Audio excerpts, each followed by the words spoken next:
இந்தியாவில் நாம் வைத்திருக்கும் மிக முக்கியமான அடையாள அட்டைகளில் ஒன்று ஆதார் அட்டை.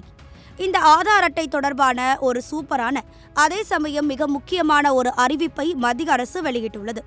இனிமேல் ஹோட்டல்களிலோ அல்லது வேறு எந்த இடத்திலுமே உங்கள் ஆதார் அட்டையை ஜெராக்ஸ் எடுத்து கொடுக்க வேண்டிய அவசியம் இல்லை. விரைவில் அமலுக்கு வரவிருக்கும் இந்த புதிய விதியின்படி ஹோட்டல்கள், நிகழ்ச்சி ஏற்பாட்டாளர்கள் என யாரும் வாடிக்கையாளர்களின் ஆதார் அட்டையை ஜெராக்ஸ் காப்பியாக வாங்கக்கூடாது. அதற்கு பதிலாக டிஜிட்டல் முறையில்தான் அடையாளத்தை சரிபார்க்க வேண்டும்.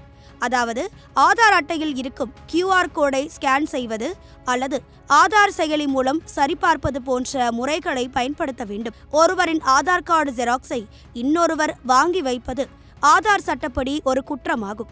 மேலும் இந்த ஜெராக்ஸ் எடுப்பதால் நமது தனிப்பட்ட தகவல்கள் திருடப்படவும் தவறாக பயன்படுத்தப்படவும் அதிக வாய்ப்புகள் உள்ளது. இந்த ஆபத்துக்களை தடுப்பதற்காகவே இந்த புதிய டிஜிட்டல் சரிபார்ப்பு முறையை அரசு கட்டாயமாக்கப் போகிறது.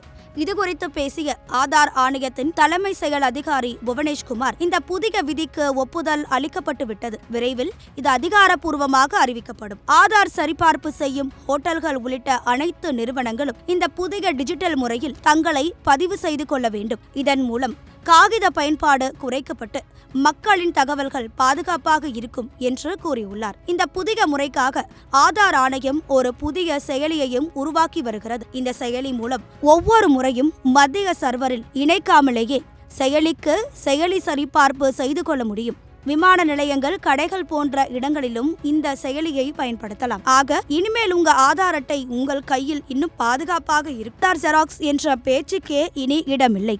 இந்த புதிய டிஜிட்டல் முறை நமது தனிப்பட்ட தகவல்களை பாதுகாப்பதோடு நமது அலைச்சலையும் நேரத்தையும் மிச்சப்படுத்தும் என்பதில் எந்த சந்தேகமும் இல்லை.